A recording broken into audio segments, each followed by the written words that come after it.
So here we are, day 2 at UNEA 5.2 in Nairobi, Kenya, and we are seeing very hectic negotiations happening as we speak, as indeed they happened last night, to close the outstanding items.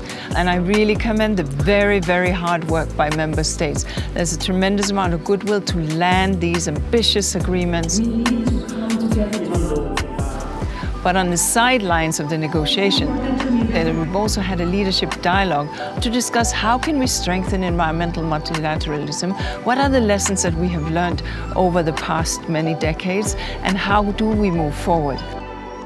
We've had side events on food systems, on biodiversity, on pollution, and lots of exhibits.